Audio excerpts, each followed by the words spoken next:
Hello, hello, everyone. Happy Thursday. Well, we are switching gears back to normality today.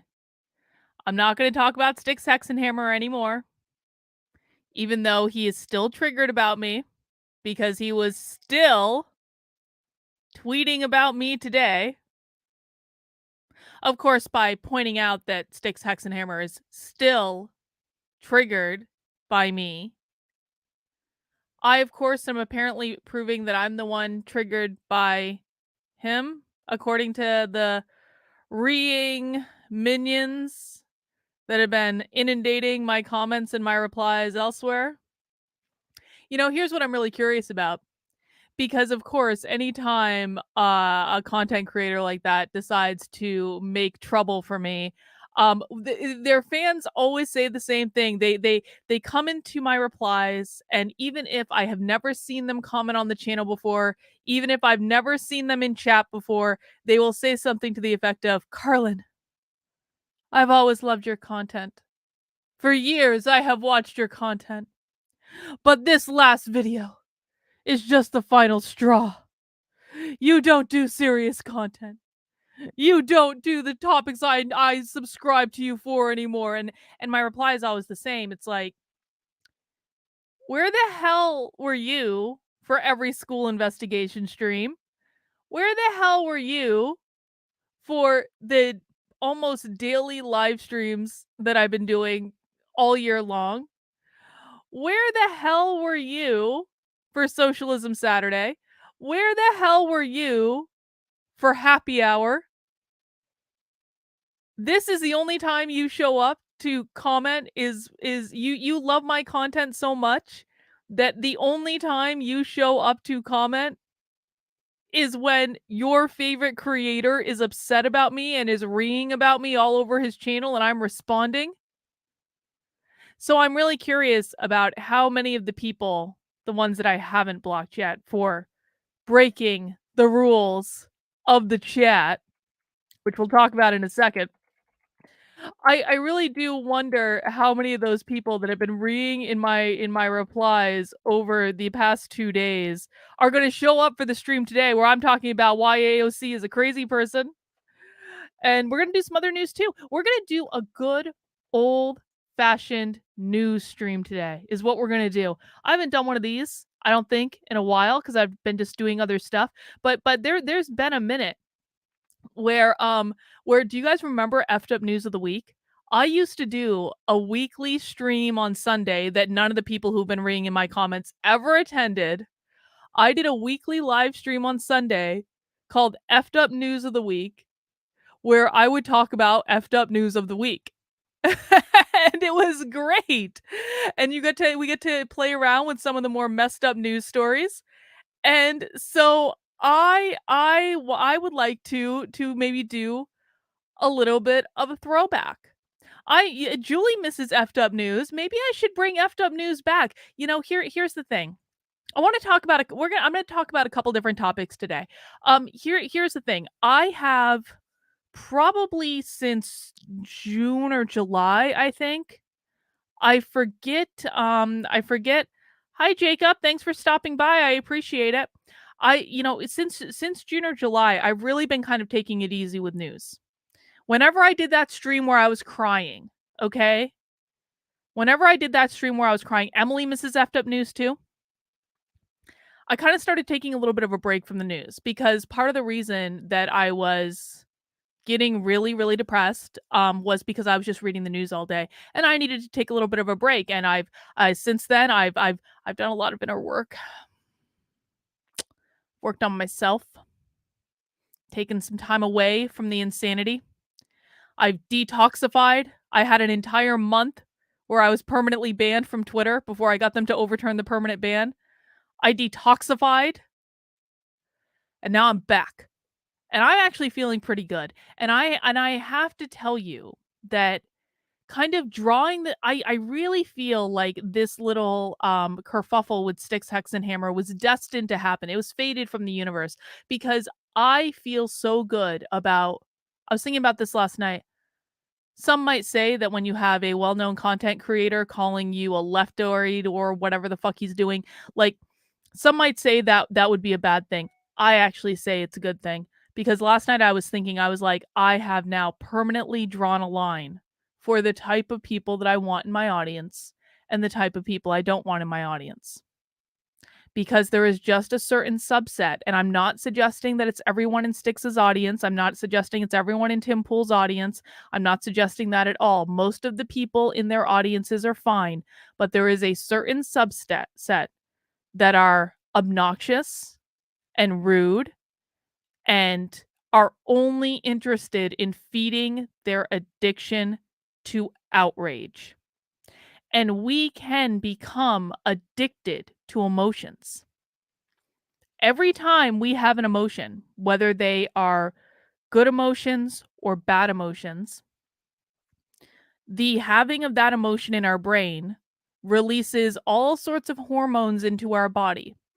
And so, if every single day we are showing up and we are pissed off, we're showing up and we're reading the news and we're looking for things to get pissed off about, that means that every single day we're going to have a pissed off emotional outrage reaction. Our brain is going to produce the hormones and the chemicals that flow into our body, and our body is going to get its fix because our brain is trying to tell our body to physically feel the emotional responses that we're having. That's why this happens. And so, say you take someone that is addicted to outrage, they've just been reading the news, showing up outrage every single day. And if you want to find something to be outraged about, you will always and forever be able to find something to be outraged about. I promise you, it is very easy. So, every single day you show up, every single day you read the news, every single day you get your outrage fix. And then let's say you go on vacation. Let's say you go on a cruise. Cruises are the best vacation, by the way, because you're in the middle of the ocean and you don't want to pay $30 a day for the shitty internet that they have on cruise ships. So if you really want a detox, go on a cruise. Lots of cruises right now that you can do even if you're unvaccinated. I cannot wait to go on a cruise. All right, I don't want to talk about that right now. I will talk about how much I want to go on a cruise all day every day. My point is this: say you show up every day and you're addicted to outrage every single day and you're feeding that addiction every day. And then all of a sudden you go on a cruise and you don't have access to the internet and you wake up and there's nothing to be outraged about because you're on a cruise and you've got a cocktail with an umbrella in it and you're laying out in the sun and there's nothing else to do but lay around and eat and drink. You're going to have a couple days where you feel really, really, really good. And then maybe the third or fourth day, your outrage addiction is going to start kicking in. You want to know why? Because your body, who has been fed outrage hormones for months, years, however long you've had this addiction, your body's going, where's my fix? Because just like we can get addicted to nicotine by smoking cigarettes or alcohol by drinking every day, or any other addictive substance, we can also get addicted to having those hormones that are produced in our brain every single time we're outraged flowing into our body. We get addicted to those in exactly the same way. It is a physical addiction. It is not just an emotional addiction, it is a physical addiction. And so, even on your cruise, where there is nothing to be upset about at all, even when you have a cocktail in hand with an umbrella in it, about 3-4 days into that cruise, you're going to start looking for something to be pissed off about. You might pick a fight with your spouse. You might pick a fight with a staff member. You're going to be like, why did you not give me 3 olives in my martini instead of 2? I wanted 3 olives in my martini. You're going to look for something to be pissed off about because your body is withdrawing from the toxicity that you have been feeding it through your emotional reactions for however long you've been addicted to outrage. It's a physical addiction. And so there are people on the internet that are physically addicted to this stuff. And a lot of members of Sticks, Hex, and Hammers audiences, and a lot of members of Tim Pool's audiences, and many other of these creators that feed into like that 4chan, like Kiwi Farms, sort of like Reddit sort of people. And I'm not making a value judgment. I'm not saying they're bad people or anything. I'm not saying I'm not saying they're bad evil people. I'm just saying that they have gotten themselves into a position where they're addicted to outrage. That means that wherever they go, they're looking for things to outrage them. And they're not responding in a measured, appropriate way to the stimuli that they're getting, because it's not about the stimuli that they're getting. It's about feeding their addiction. James Jones says, darn it, can one get addicted to depression too? Yes, of course. You can get addicted to any emotion in the world. You can get addicted to being depressed. You can get addicted to being a victim. How many people in the world do we see as being addicted to being perpetual victims of the world? I mean, the entire Democratic Party, if we're honest about it, and now probably a significant portion of the Republican Party too. You can get, and this is why it's really important to understand that we can actually get physically addicted to emotions, because if you know that you can get physically addicted to emotions, well, goddamn, try to get yourself addicted to happy emotions, because we can get addicted to happiness. We can get addicted to joy. We can get addicted to wonder. We can get addicted to amazement. We can get addicted to gratitude in exactly the same way as we can get addicted to outrage.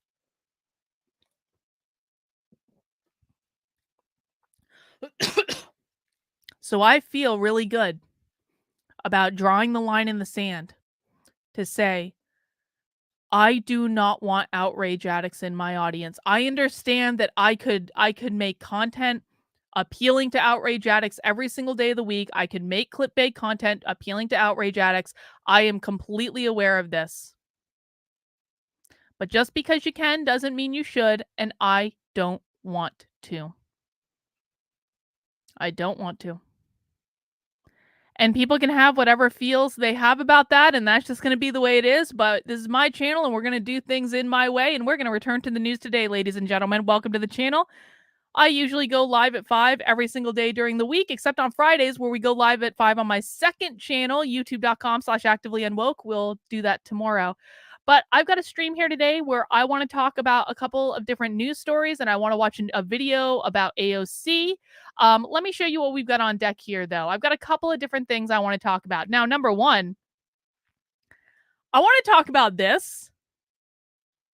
GOP candidate quits after cops catch him masturbating outside school.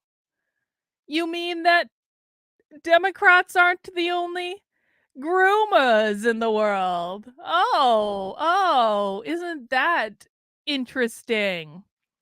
We're going to talk about that. I also do want to watch this video. If you have not seen, this is the kind of the main event. We're going to do this last. By the way, if you're here for the AOC content, take a seat. We're going to do this last. But AOC last night taunted a progressive audience in her home district. She taunted her own voters who showed up to protest at an event she was having. And someone caught video of it, and it's about 8 minutes long. And I want to watch and react to the whole thing. Now, I don't like AOC at all. I think AOC is one of the most annoying people on the planet. It really sucks, because I went to Boston University. I loved my experience at Boston University. I loved it.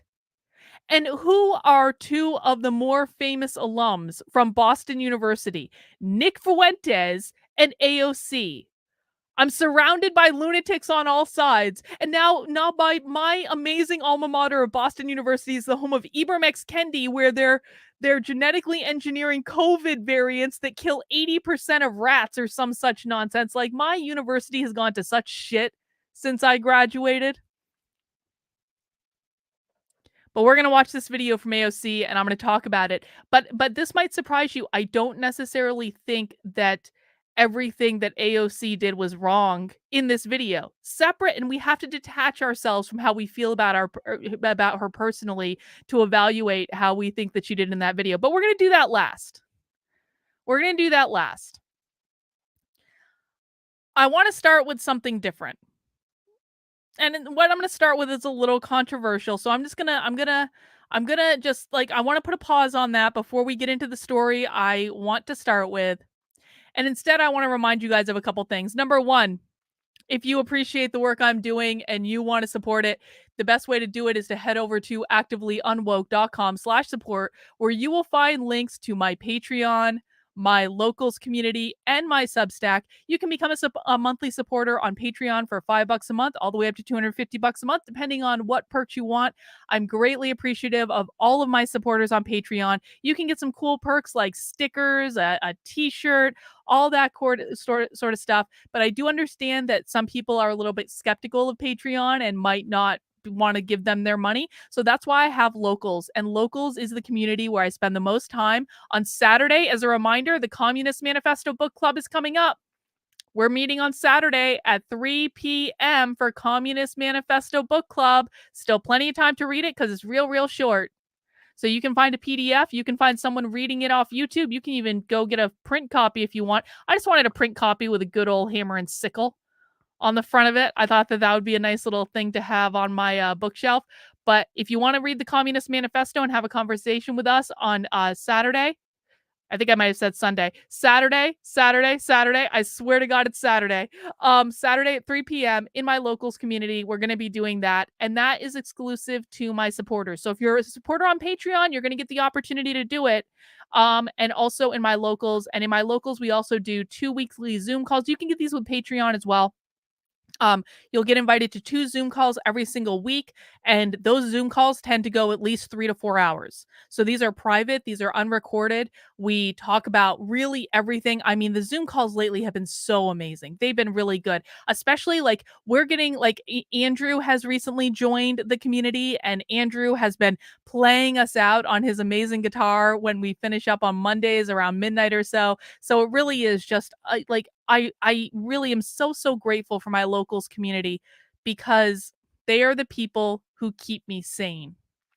And I wouldn't be able to keep my head about me if it weren't for them. And I do really want to welcome anyone who's just looking for a little bastion of sanity into my community. Again, locals is where the best interaction is, but if you want to join through Patreon, you're going to be able to do that as well. I also want to remind people that there are only a couple more days in the official fundraising period of my Schools Exposed program. I've been doing a lot of work on this behind the scenes, so I haven't been talking about this as much. And there's going to be a soft funding period in between when this campaign ends and when I actually launch the program in January. But in case you haven't heard, I do have a program that I am in the process of developing. I crowdfunded it on Indiegogo to be able to cover the cost of developing the program. It will launch in January of 2023. That is the schedule.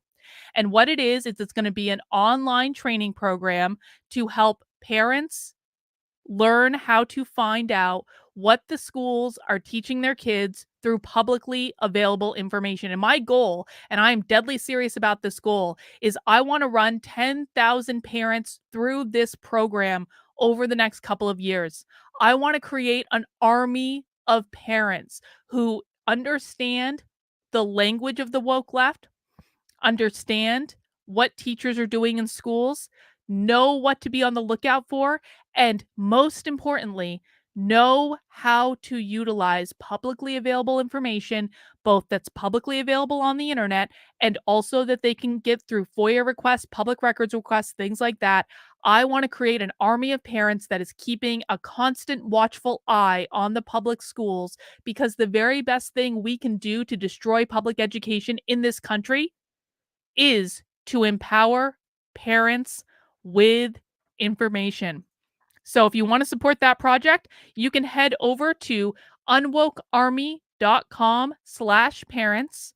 And that is going to redirect you right to the Indiegogo campaign. There are lots of amazing perks. Again, the perks are not going to go away after the initial fundraising period is over, because I've already hit my goal for this program. So the perks are going to stay. I'm going to do like a soft funding period in between when the campaign officially ends and when the program launches in January, but I've been doing a lot of work behind the scenes on this. I've been getting the platform set up for this. I've been creating the list of content that I need to create for this, but you can find out more information by watching the video. It's about a 10-minute video and I'm explaining what I want to do and why I think it's important. And I really do appreciate. I haven't talked a lot about this lately just because I have been doing so much kind of quiet work on it, but I just really want to say I really do appreciate everyone who has donated to this program so far. You guys are really helping me out, and more importantly, you're helping out parents and families who want to know how to do this stuff but maybe haven't been able to find a way that is easy for them to learn how to do it, because this is an incredibly complicated topic. I'm acknowledging that it's a incredibly complicated topic, and I'm going to break it down and make it as easy to understand for families as I possibly can. So this is still happening. I just haven't been talking about it a lot lately. And so I really do appreciate your support there. Number two, have you heard about the ABC reporter that's seemingly been disappeared? I have not. But if you want to message me some info about that, I would be more than happy to take a look. All right. Here's where I want to start. Anyone hear about this?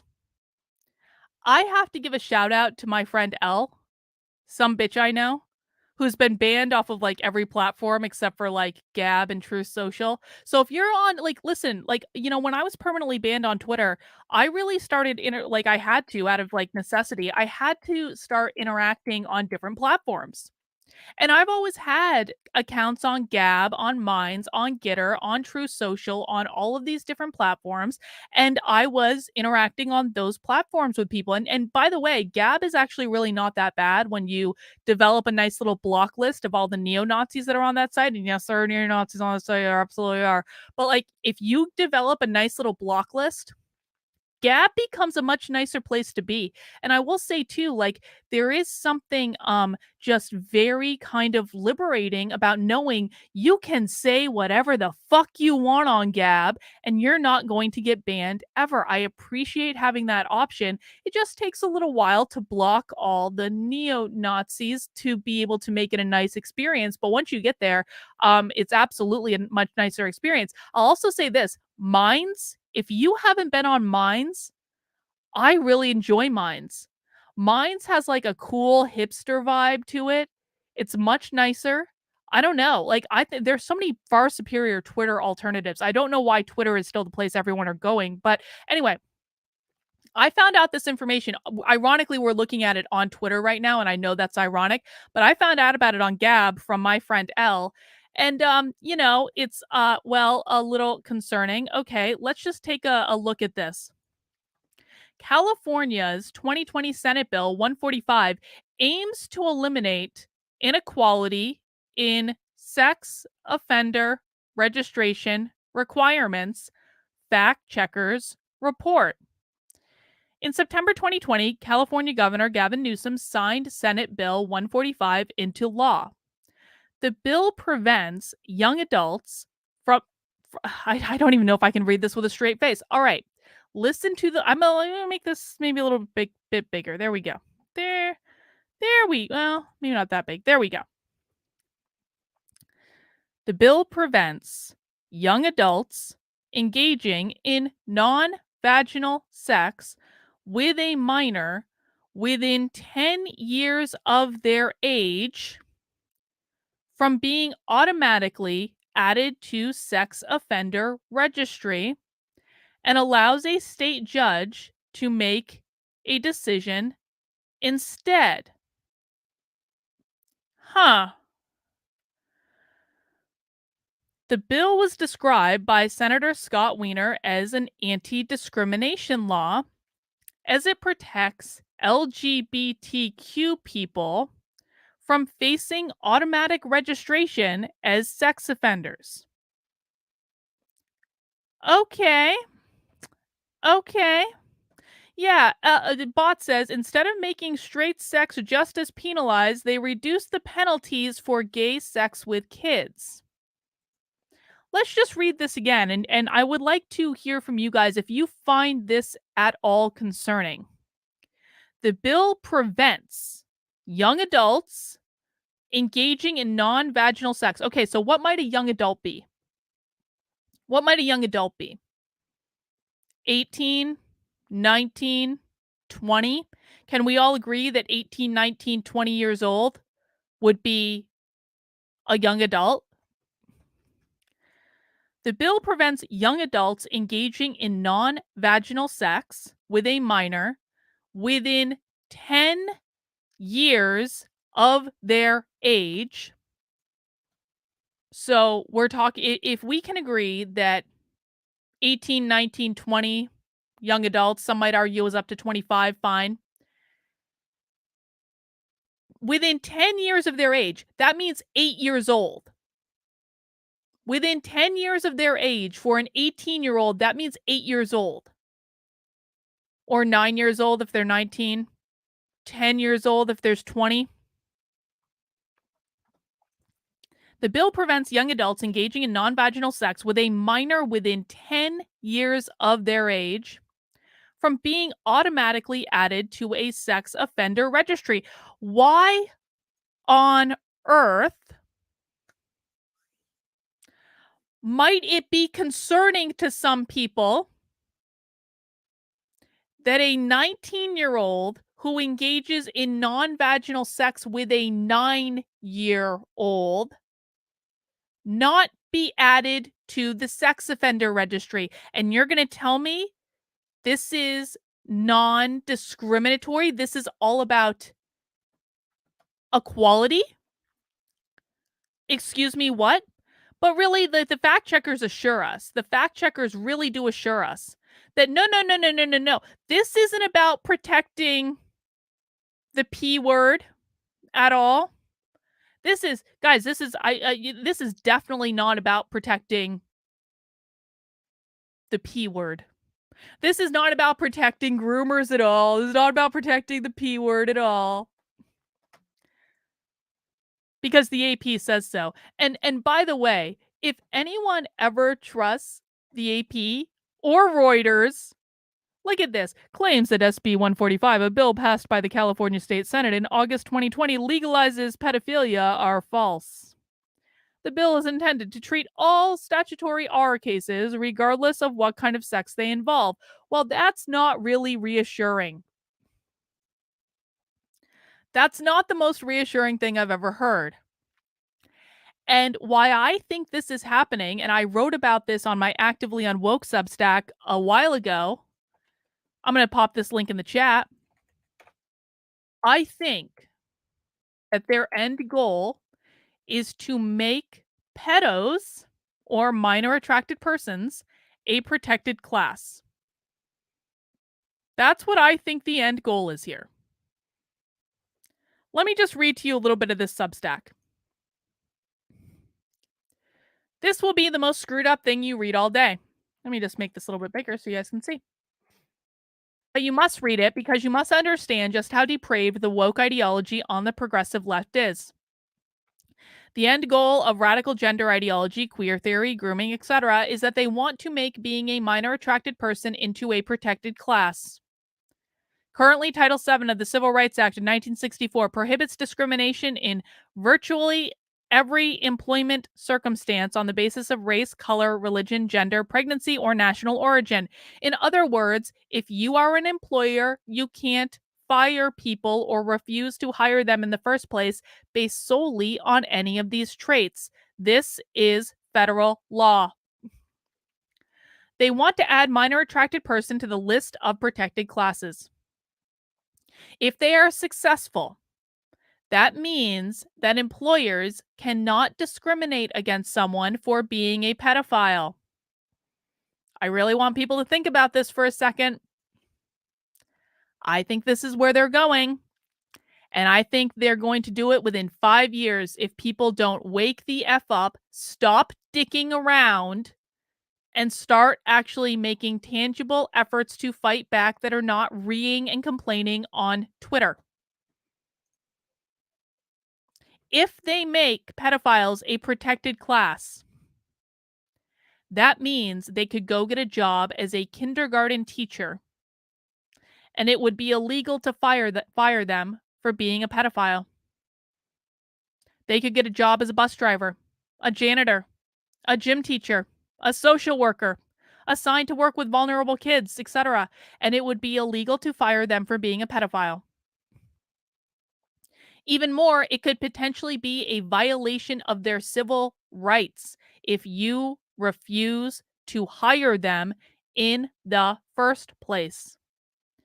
They could literally put minor attracted person on their resume or all over their social media and then argue that the reason you didn't give them the job as the kindergarten teacher was because they were a minor attracted person and sue you for your trouble. I really want people to understand this. Becoming a protected class not only means you can't fire them for the protected class, it means that if they apply for a job as a kindergarten teacher, have minor attracted person all over their social media, and you decline to hire them, they could very literally sue you and claim that the reason you didn't hire them was because they were part of a protected class. This is what happens when you make something a protected class, and they'll achieve that by making the public believe that being a pedophile is no different than being gay. And they'll do it under the guise of equality. And if you want to see evidence of this, because they're already going in this direction, I've got some videos, I've got some more explanation there about what they're doing and why they're doing it. And so if you want to read my full article on it, head over to carlin.substack.com and search for the title of the article, End Goal. They want to make pedophiles, minor attracted person, a protected class. And I chatted the link in earlier if you would like that. But let me just pop it in again, just for, just for posterity, for the thing. There you go. Anyone else a little disturbed by this? And even more importantly than that, is anyone else disturbed by the fact that the media is covering like this, like it is, and running cover for what is really going on?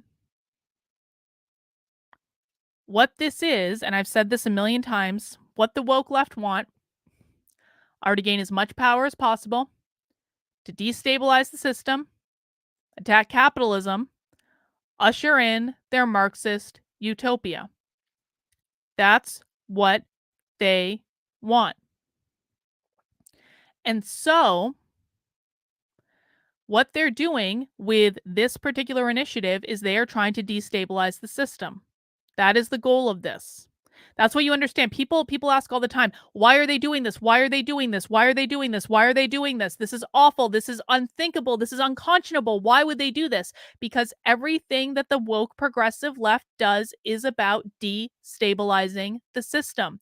One of the things that we have learned from Socialism Saturday, which is why people really should come and watch Socialism Saturday, is that the socialists, the legitimate farthest of the far left, they are trying to argue that all children should be born via surrogacy in order to get rid of the biological bonds that people have to each other. Because if you have biological bonds with each other, you are going to operate very differently than if your only loyalty is to the state. It is all part of destabilizing the system. That's all it is. You have to look at things through that lens.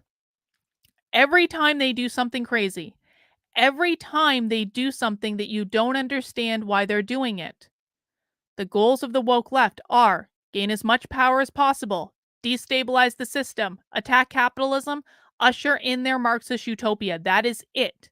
And once you start repeating those goals to yourself over and over again, repeatedly, every chance you get. Every time they do something crazy, you have to remind yourself the goals of the woke left are to gain as much power as possible, destabilize the system, attack capitalism, usher in their Marxist utopia. And that will help you understand why they are doing what they are doing. Every time, without fail, that's what's going on. And this is just one more example of that. But as we talked about earlier, it's not just the woke left who are finding themselves in a little bit of a compromising situation. Now, never attribute to malice what you can attribute to downright stupidity. GOP candidate quits after cop catches him masturbating outside a preschool.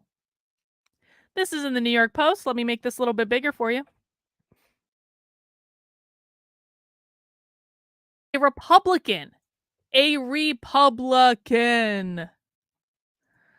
running for an Arizona college district's governing board suspended his campaign on Tuesday, 2 weeks after he was arrested for allegedly masturbating outside a preschool at one of the colleges he was hoping to represent.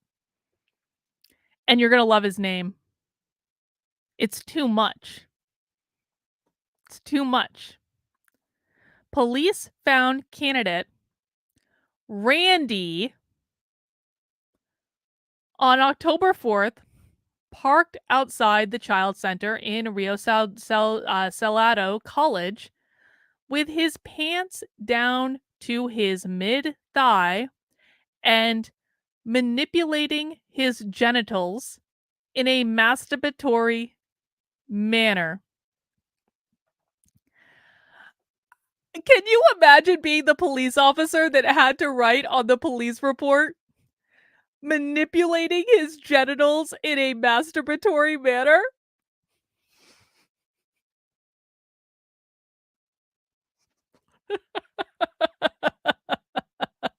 Listen, I know that this is not a funny article, okay? I know that this is not meant to be comedy. I know that this is serious. I'm not trying to dismiss I'm not trying to dismiss the serious nature of this. I'm really not. But sometimes if we don't laugh, we'll cry. And writing in a police report, manipulating his genitals in a masturbatory manner is fucking hilarious. And I don't care what anyone else has to say about it. It's hilarious. I'm sorry. It is. Randy was in full view of the campus's preschool and child care center where several preschool-aged children were playing outside, the report said.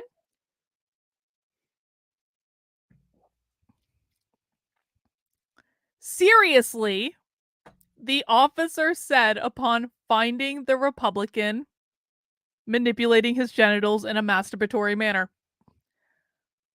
"I'm sorry," Randy allegedly told the officer. "I fucked up. I'm really stressed." Randy said he was out buying rebar nearby, but was so stressed out that he pulled into the lot to relieve himself without realizing what the lot was for. Oh my god, he looks like a guy that would do that.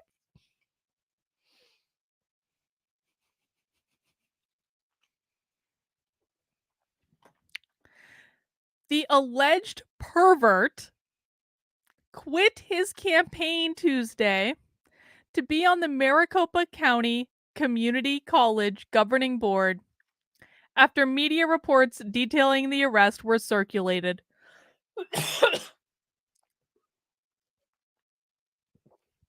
The panel oversees 10 colleges, including the one Kaufman was caught manipulating his genitals in a masturbatory manner in. Here's where it gets even better. This is like his second cancellation from the conservative right here. Randy because I need to call him Randy. I have to. Opportunities like this just don't present themselves every day. Randy admitted to watching interracial porn and manipulating his genitals in a masturbatory manner in his Ford truck, which was parked across 3 parking spaces. He even did the asshole maneuver where he parked his car fucking sideways across 3 parking spaces. That's probably the biggest crime he committed of all. If you are one of those assholes that parks your car sideways to take up 3 fucking parking spaces, that is the biggest possible sin you can commit in a parking lot. I don't care what he was doing with his genitals. After repeatedly admitting that he fucked up, Randy tried to weasel his way out of the arrest by detailing his relationship with another campus police officer. "Can I say something off the record?" Randy said. "I know Officer Jim. He works with you guys, and I'm running for the governing board for the college. I didn't even know this was one of your sites, and now I see all the signs all over the parking lot." Instead, the officer left the statements in the report and notified his direct supervisor of what Randy said.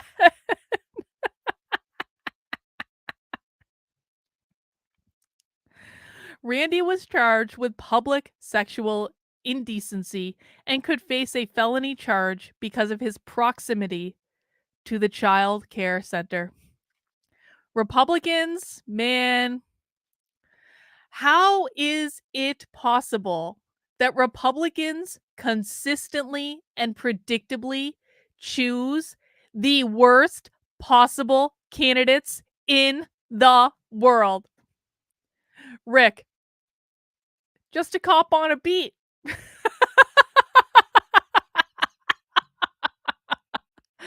This is why I curate my chat right here, because if I wasn't curating my chat, if I was letting all manner of hooligan and riffraff interact with my chat, I wouldn't be able to see amazing comments like Rick that we can all then appreciate. Phil says he's playing the gym game with the cop classic Ricky move from Trailer Park Boys. Man.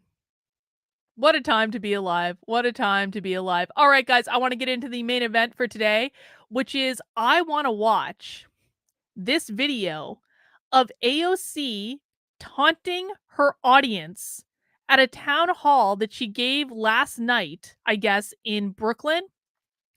So this is October 19th, 2022, Queens, shouting protesters disrupted part of AOC's listening event in Astoria. So AOC was holding a listen. So, you know, I'm sure many of you saw the amazing video that came out. What was it, like last week? It must have been last week, where AOC was an AOC event was disrupted by these college students who laid into her on supporting the war. And these were progressives. So you could like they disrupted her event, they shouted at her, they made such fire points. It was amazing. And like it was like a sight to see, and you're kind of like, oh my god, are AOC's constituents turning against her? Well, that's just a couple of college students at one event. You can't say there's going to be a pattern from that. But then video emerged today, and I saw a couple clips of it, but I haven't watched the whole thing yet, where these people are pissed off. These are AOC's constituents. They are pissed off and yelling at her and protesting her. And she, in response, I saw a clip of her dancing to their drumming, of them drumming, protesting her event. And I saw a picture of her putting on a really awful accent to kind of mock them. And I was like, holy shit. Has she lost her damn mind? AOC is seriously taunting her own audience? Now, do I think that this means that AOC is going to lose election? No, not in any way. But it is an indicator that things might be a little shifty, a little changing. I might make some arguments in this portion of the video that some of you might find hard to swallow because of how much you hate AOC. And again, we're going to watch this whole video, so I don't know exactly how this played out, but I want to kind of prep you for the audience, the argument rather, that I think I'm going to make. Now, as you know, I wrote a whole book about how to fight back against the woke progressive left, right? It's called Actively Unwoke, the ultimate guide for fighting back against the woke insanity in your life. You can order a copy of it. The link is down below, activelyunwoke.com, all that good stuff. But the reason I say this is because I have a chapter in my book called Rules for the Actively Unwoke. It's kind of based off of Saul Alinsky's rules for radicals, but we have our own rules as part of the Actively Unwoke, okay? Rule number 8 is that you never bend the knee to a mob. And I bring this up because never bending the knee to a mob is a good rule for almost any mob. So I don't know that I'm actually necessarily opposed to AOC not bending the knee to an angry mob, even if they are her own constituents. I actually think there is a possibility, and again, you have to detach yourself from this. Whether or not you like AOC should not influence how you judge the correctness of AOC's behavior. You have to emotionally detach yourself from the thing. I don't like AOC. I think AOC is a fucking lunatic, but I'm not necessarily convinced that it was wrong for her to play with the mob rather than bending the knee to the mob. I'm not convinced she wasn't right. Now, that's still going to be funny, and I'm still going to watch it, and I'm going to enjoy her. I'm going to really enjoy her getting yelled at, because I think that that's just interesting, right? But I want just to prepare people mentally that I might make the argument that even though AOC is getting yelled at by her own constituents, even though she's acting like a fool, even though she's all over Twitter for acting like a lunatic, it might not have actually been the worst decision. Now, I could be wrong, and I may change my mind in the course of watching the video, but I just want to plant that seed. Just because someone taunts a mob doesn't actually mean that's the wrong decision. It's going to make the mob more angry. But is AOC still going to win re-election? Yes. AOC is 100% going to win re-election. So does it really matter?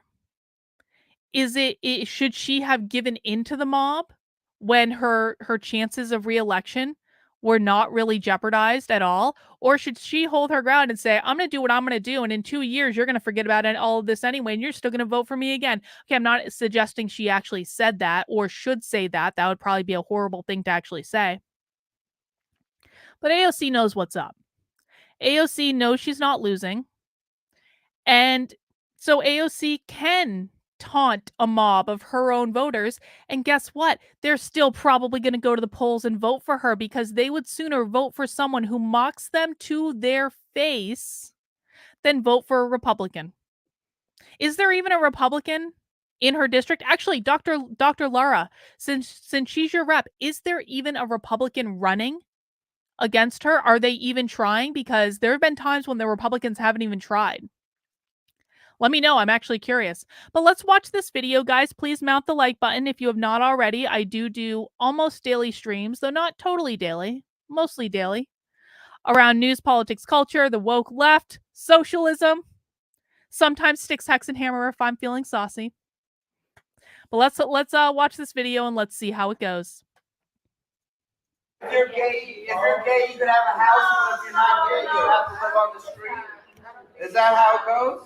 You're just talking nonsense. You're not answering questions. So if I don't have butt sex, I can't have a place to live. But if I do, I'm good. Wait, he just said, if I don't have butt sex, I can't have a place to live. But if I do, I'm good. I love that guy. This guy is already the hero we need. That's what you're saying, right?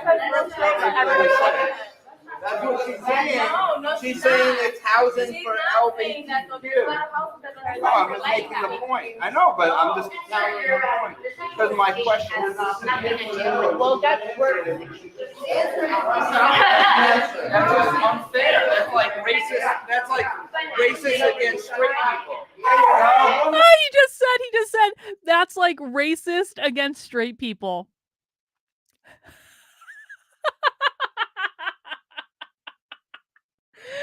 That's okay. So what's going on is they're talking about LGBTQ housing, apparently. And this guy is like, this guy in the brown shirt is like the hero we need. He's like, so if I can't have butt sex, that means I don't have any place to live. And then he says it's racist against straight people. Oh man, let's watch this guy in the brown shirt and the white hat. That was there 20 times. That was a 9/11 Thank you. Yes. This is insanity. Yes. The boy, That's what we want the to boy do. that was stabbed, the black boy that was stabbed on the train platform. Yes.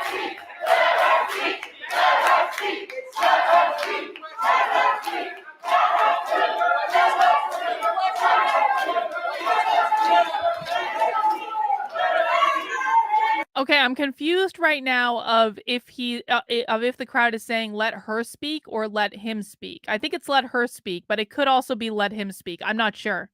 But it sounds like let her speak. And just so you guys know, so like I don't know how many of you are listening on headphones, but just I might hear things that are maybe said quietly, and I'll try to relay those if I can in case you guys can't hear them on whatever. Yeah, I think it's let her speak. You guys are right.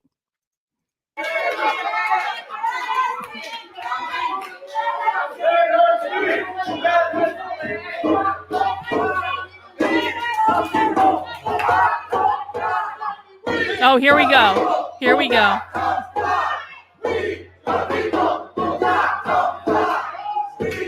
Wait, I definitely saw a fuck Joe Biden sign. Did you guys see that? Hang on. Let's look at, hang on.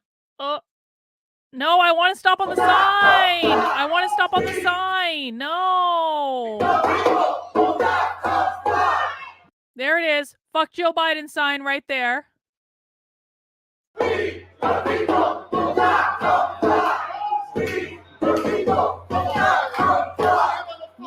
the people, will not comply. Where the fuck were these people during vaccine mandates?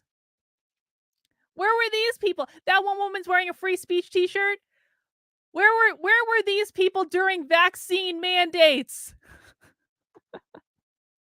Not that there's anything wrong with the vaccine. The vaccine is perfectly safe, and YouTube requires me to say that every time I mention the vaccine. Otherwise, I might get a strike on my channel. So the vaccine is perfectly safe. Everyone should really get it, especially definitely get your kids vaccinated, because God knows the CDC would never tell you to do something that wasn't completely safe, and you should do whatever is best for you and your family. But just know that the vaccine is completely safe and 100% effective, and definitely prevents transmission of the coronavirus. So you should all be vaccinated.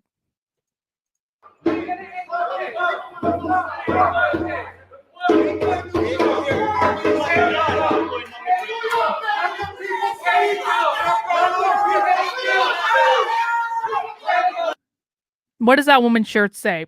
Free speech more important than your feelings. Wow, what a badass.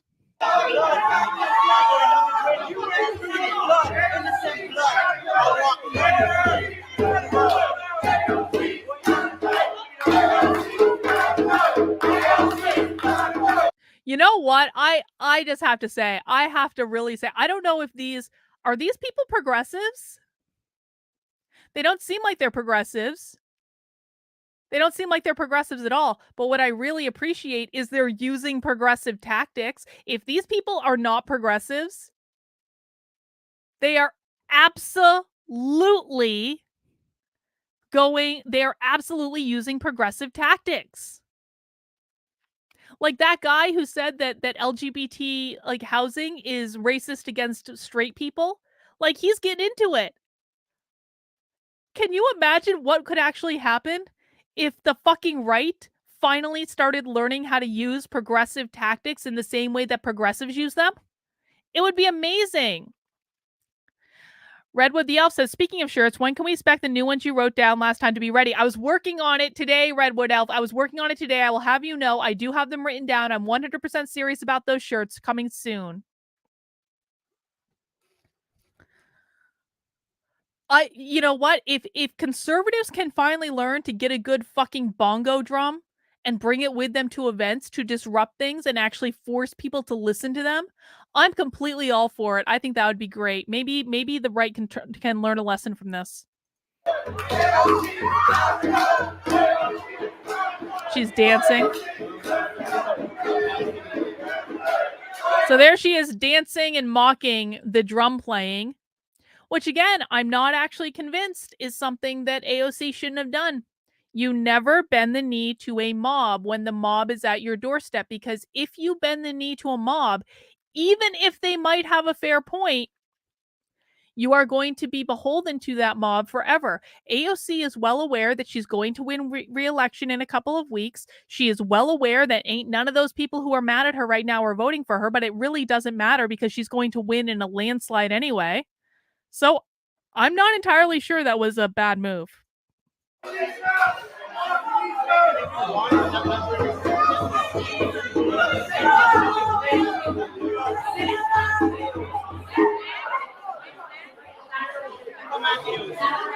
Very classy. Thank you, sir. Thank you, sir. Are running up the street of New York. They got some people like you. Come on, AOC, answer the question.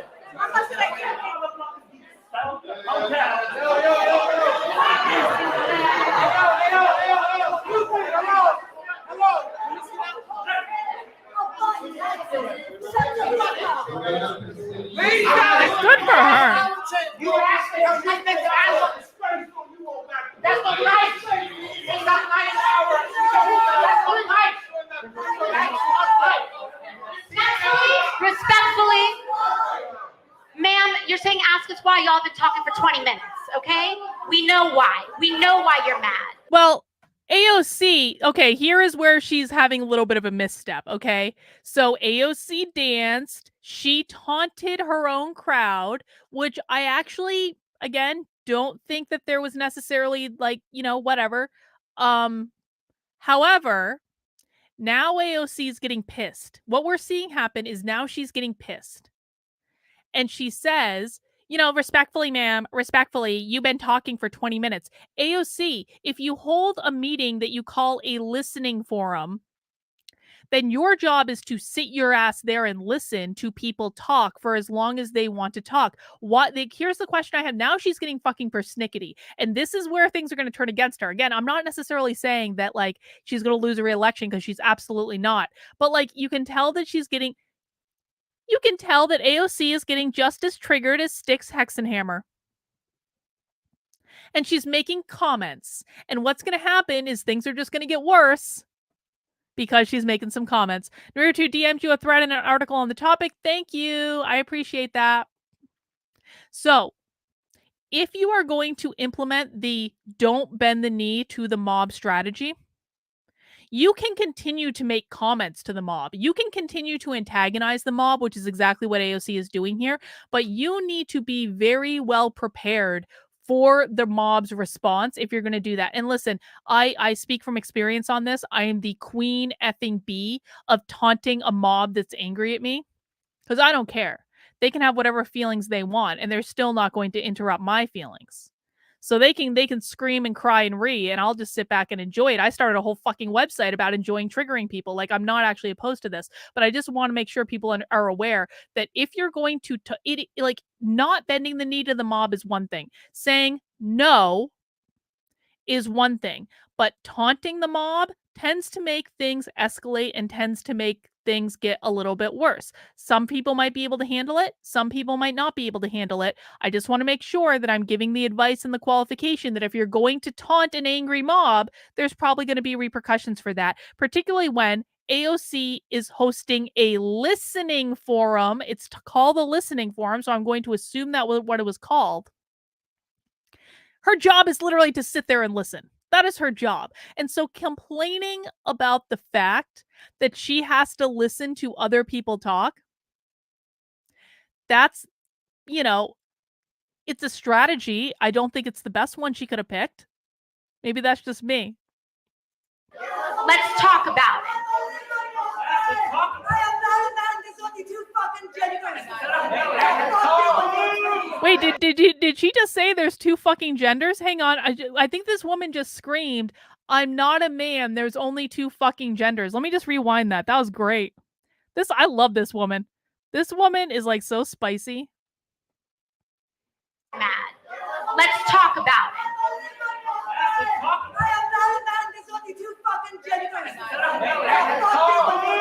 Why can't all conservatives get this angry?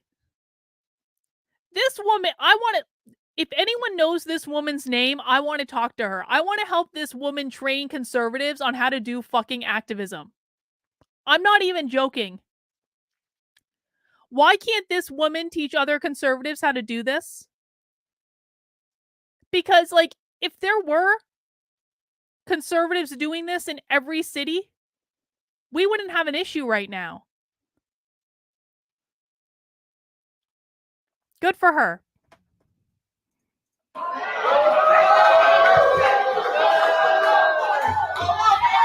Oh, this guy's getting, yeah!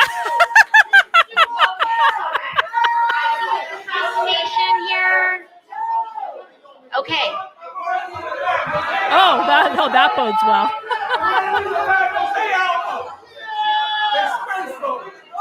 Now there's blacklight, there's a rave.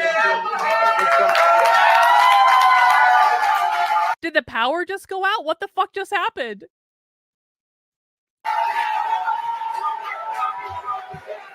Oh, she left. She left. Oh, security. I'm not allowed to be in a room when the lights turn off. It gets a little. That's one of the things. All right. Listen. Okay, listen.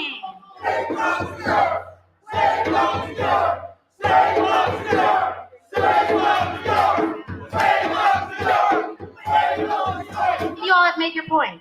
If you want to keep going, we can go all night. Whatever it is.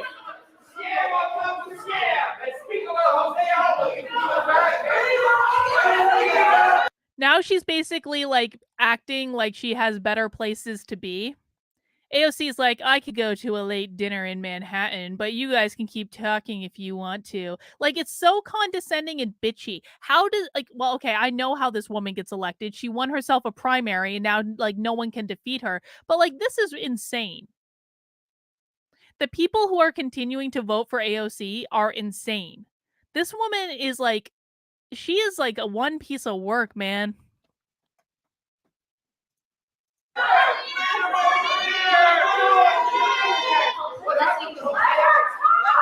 right, go.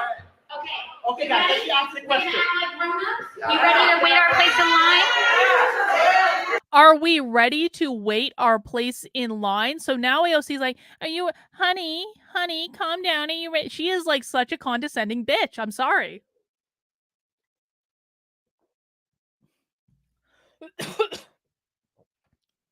Anyone who votes for AOC gets exactly what they deserve. They deserve to be treated like this if they vote for AOC because she's showing them. Any progressive who votes for AOC, well, anyone really, but like especially progressives, if someone shows you that at a listening session, you're going to be mocked, you're going to be condescended to, you're going to be basically patted on the head and given a lollipop and tell you, oh, wait, your turn in line, honey. Whoever votes for her deserves to be mocked and deserves to be condescended to. Yeah, I'm pretty sure she was impersonating Rosie Perez, Awesome Human, and it's good to see you. Haven't seen you in a minute. It is shocking to me. Shocking. Yes, shocking to me that there are so many young people in this room that are setting an example that fear for how to conduct ourselves, all right? Oh my God. See, so this is what AOC's talking about here. I wrote about this recently. Where did I write about this? I think it was on Art of the Trigger, actually. In the very first article on artofthetrigger.com, I wrote about how triggering, basically like every triggering is good for people. And what I said in that article was that 20-somethings tend to act like they believe 40-somethings should act. So 20-somethings are much more likely to be like buttoned up and proper, and they don't want to speak out of turn, and they're very interested in professionalism. And then once they get into their 30s, they start to like relax a little bit. They start to understand how the world really works. They start to maybe move up the ladder. They start to interact with their executives who really don't give an F.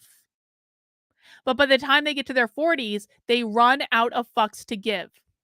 And so when people are in their 40s, and I'm making generalizations, but it does tend to be really true.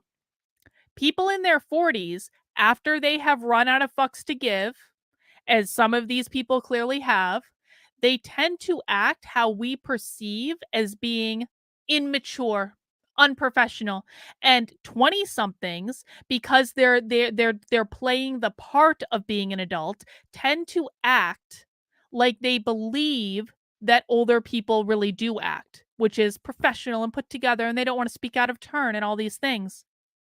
And so when AOC says, we have younger people in the room here who are, they're setting the example for behavior. What AOC is really doing is revealing her true age, which is that she's young. And AOC has a lot more life experience than most people her age, simply because of the position that she's gotten herself into. But make no mistake, when AOC hits 40, AOC is really going to become a nightmare after she turns 40. Mark my words. AOC is going to be a terror after she hits 40.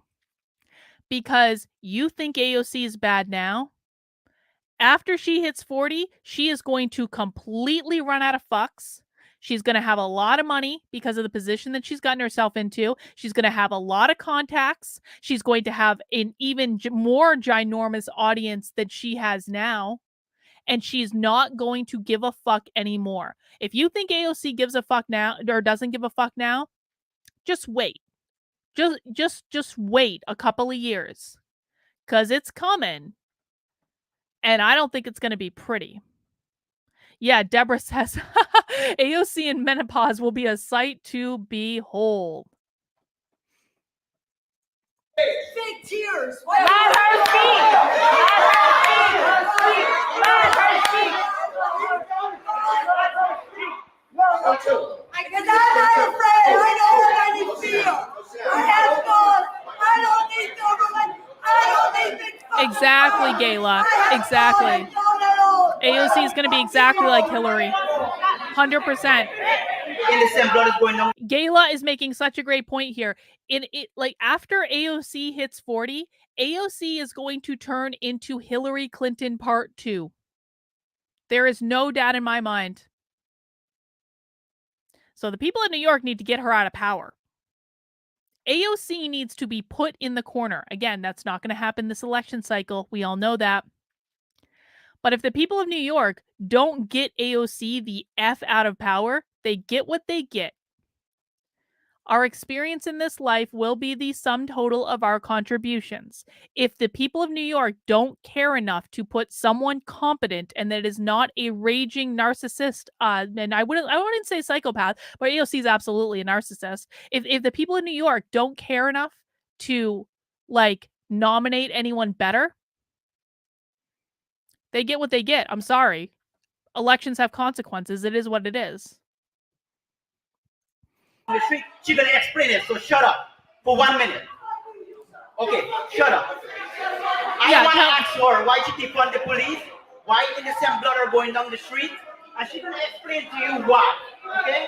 So give her a chance to explain. We all want the same answer. Give her a chance to explain. Okay, please say something.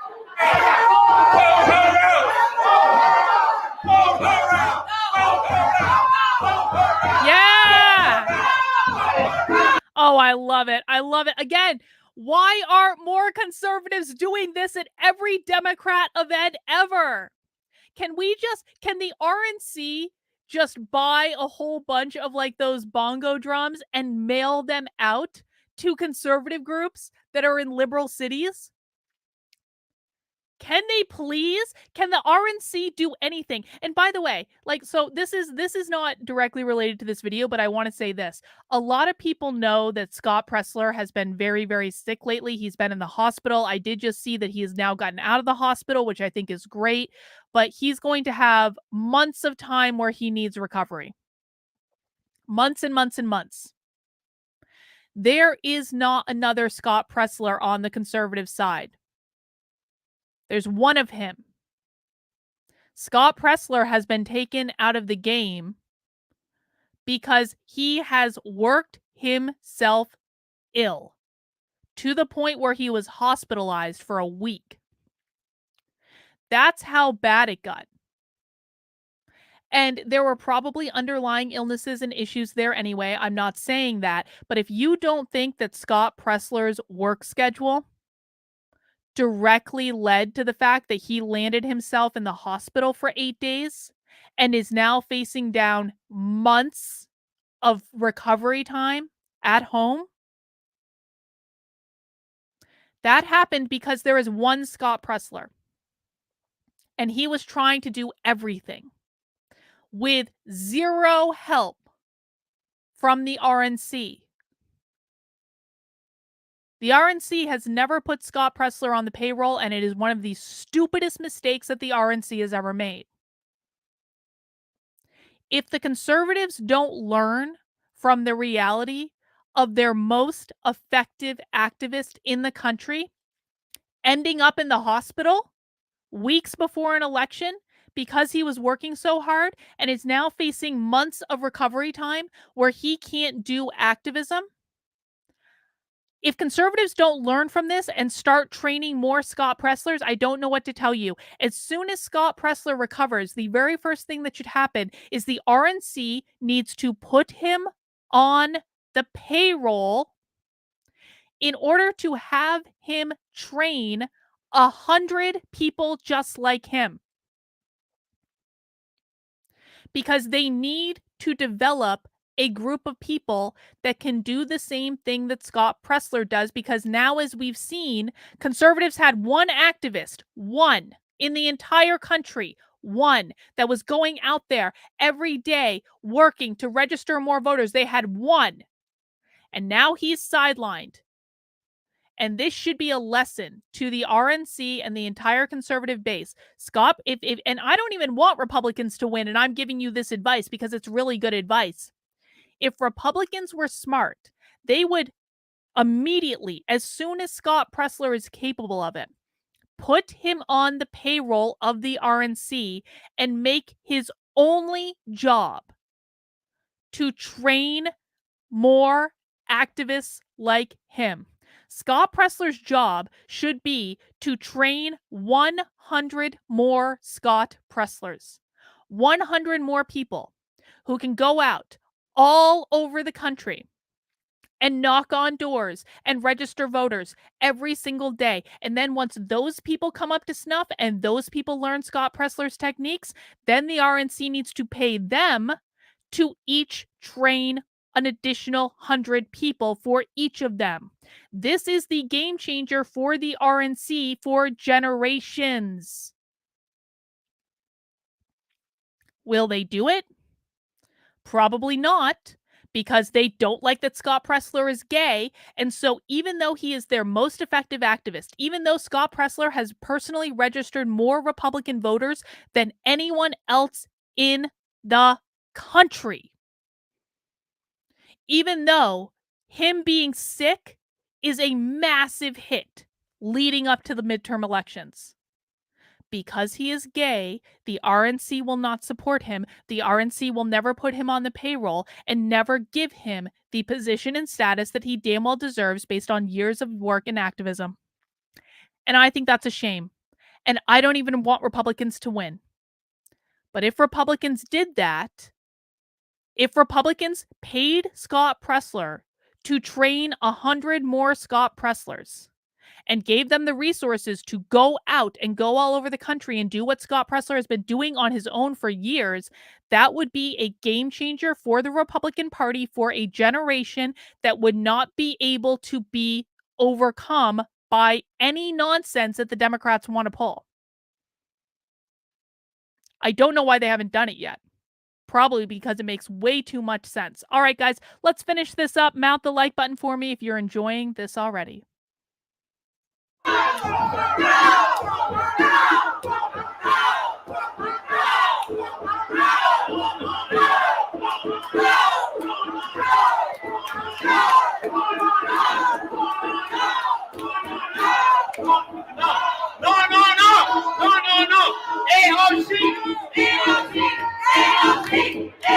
Oh, they changed the chant. They changed the chant. AOC! Oh my God! Do you see those good liberal activists come up? Like, they were sitting in their chairs, they were looking so forlorn, and then the guy was like, no, let's just do another chant, and they changed the chant.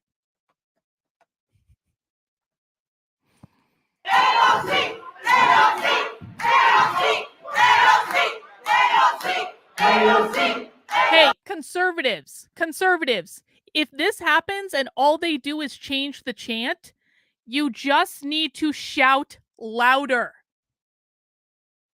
You just need to shout louder. You just need to project. There's nothing wrong with shouting when you're trying to shout over your opposition. And it would really piss them off and trigger them, and it would be glorious. So that's an immigrant community, and we respect white American, black American, Spanish American. That's what the country is all about. We have to give Alexandria a chance to talk. You express yourself. You made up your mind. Listen to her, please. We brought in psychologists, all of you know what we found? Here's what we found. Here's the facts. We reduced reoccurrence of crime by more than 50%.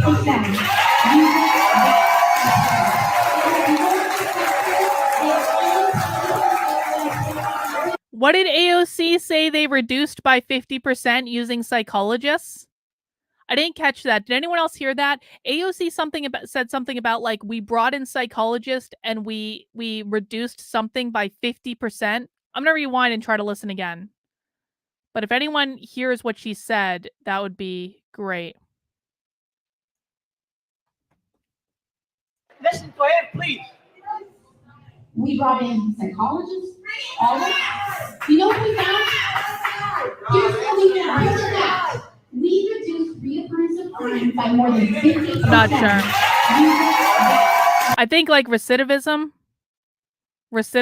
maybe, which is fine.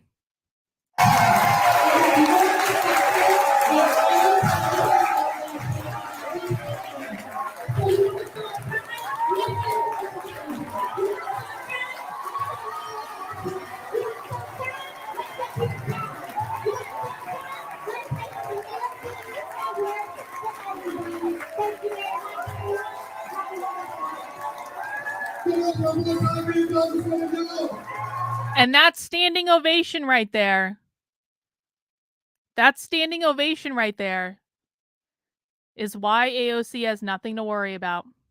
This is why I sometimes get a little worried about political right-leaning Twitter, because they see one clip.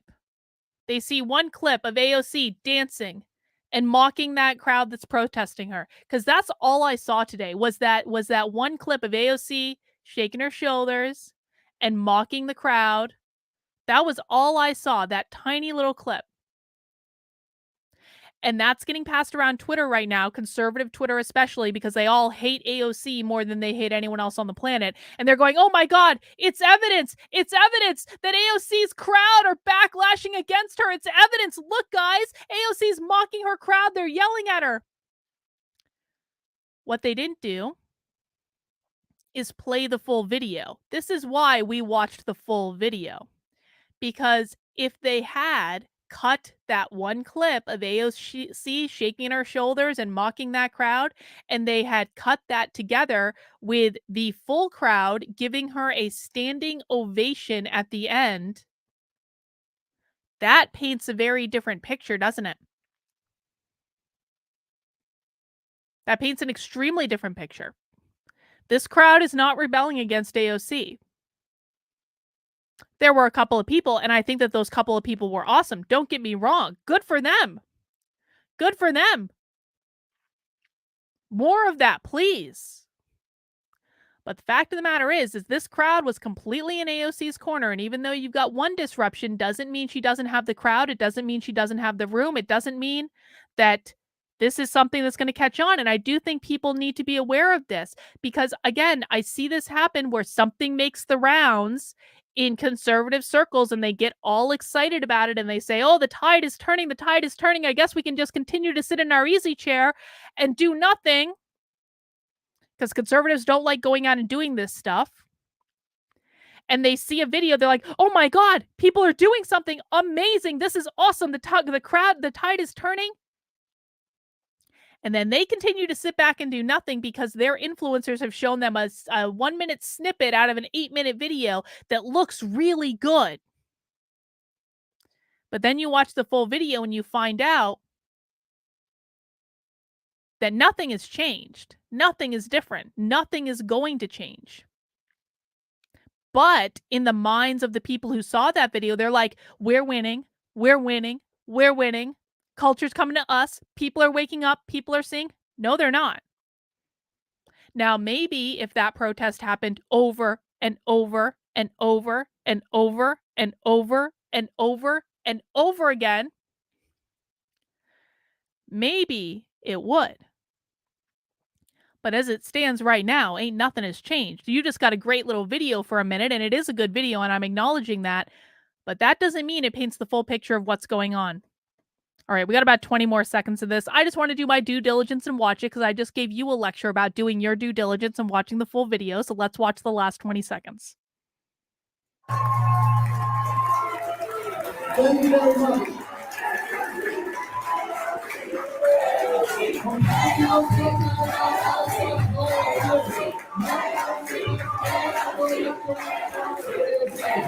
But look at that woman. That woman is the true hero of this video. She's still standing there holding up her sign going AOC, an obvious criminal. I thought that dude that was like, it's racist against straight people at the beginning, I thought he was the hero of this video. No, that woman is the hero of this video. Still standing there, proud, holding up her sign. And every conservative in the world should learn a lesson from that woman. Every conservative in the world who is scared of going to a protest or is scared of going to a rally because they're like, they're going to hurt us. They're going to key our car. They're going to attack us. They're going to yell at us. That woman is standing there proud, holding up her sign in a room full of people who hate her, and she is just fine. If conservatives don't find their balls like that woman found hers, figuratively, of course,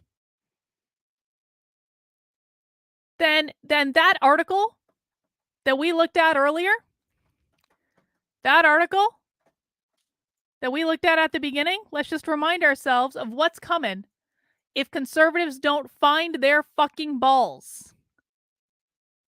California. The bill prevents young adults engaging in non-vaginal sex with a minor within 10 years of their age from being automatically added to the sex offender registry and allows a state judge to make that decision instead. That's what's coming. And what's really coming, conservatives, if you don't find your balls, is that.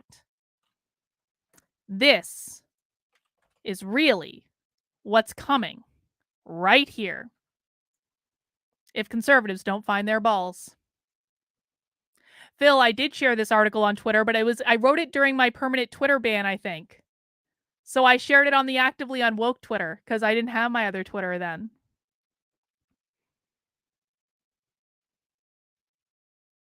So, conservatives, do you want to be brave? Like that woman we just saw in the video, standing there, holding up her sign? Or do you want that to be your reality? Because that is literally what we're talking about, guys. If the political right does not start activating themselves and actually going out and doing things and actually going out and filing lawsuits when they are wronged, this is what we are talking about, and I am not exaggerating. Conservatives have got to stop listening to their influencers who are telling them that they are winning. They are not winning. And I do not even care what the election results are in November. I don't care. Because even if there really is the red wave, even if that actually does happen, it doesn't matter. Because the left is institutionalizing all of their crazy policies. They are institutionalizing it. And they're not just institutionalizing it in law, by the way, they're institutionalizing it in terms of school policy, in the school policy documents where people don't look and read because it's boring. And that's why I'm building a program to train 10,000 parents how to find out what's going on in the schools using publicly available information, because everything that the woke progressive left is doing is out there right now. It's out there right now. You just need to look for it, and you need to know what you need to understand what you're reading. And I can teach you how to find it because I've spent the last 3 years learning how. Listen, I don't like reading boring policy documents. It's not my favorite thing to do in the world. But when something is important, you step up. I'm going to help 10,000 parents use publicly available information to find out what the schools are teaching their kids. I'm building the training program for it right now. It will launch in January. If you would like to get in on that program or help me fund it because you think it's a good idea, head over to unwokearmy.com/parents. And that's going to redirect to this Indiegogo campaign. You can also go to Indiegogo directly and look for the Schools Exposed program. This is fully funded. The initial funding period ends in 4 days. There are some great perks you can get. Then it's going to go into a soft funding period after that. So you will still be able to donate or get access to the program by funding through Indiegogo, even after the next 4 days, because I've already met my funding goal. So it's already going to get built and launched, and I know that. But I can't do this without you guys. I cannot do this without your participation. If you know of parent groups that would be interested in this type of program, please let them know. Please share this with your friends and family. I am 100% serious about doing this. I know I joke a lot online because I have a very dry, sarcastic sense of humor, and it's the only way I can stay sane. But this is something I am deadly serious about. Over the next 2 years, I'm going to run 10,000 parents through this program. I'm going to teach them how to use information on school websites, on district websites, on social media, and how to do FOIA requests, public records requests, to find out what schools are teaching. I'm going to make on-demand videos that they can access anytime. We're also going to do monthly live sessions. And I need 10,000 parents getting through this. That'll be 200 parents in every single state. And 200 parents in every single state is Army. It is an unstoppable force. What if there was just one parent, just one, in every single school district in America that knew how to keep an eye on what that school district was doing? That is the purpose of this program. If you want to reach out to me for questions, I am more than happy to answer them. But for right now, we're going to wrap up our stream for the day. Please mount that like button if you enjoyed it. I will be back tomorrow at 5 p.m. on my second channel, not on my main channel, but on my second channel, youtube.com/activelyunwoke. I will also be on Odyssey, Rockfin, Rumble, Getter, all the other places I stream as well. And thank you guys who are watching me on those platforms. I really do appreciate it. But we'll be doing happy hour tomorrow at 5 p.m. I look forward to seeing some of you there. Take care. Have a great rest of your day.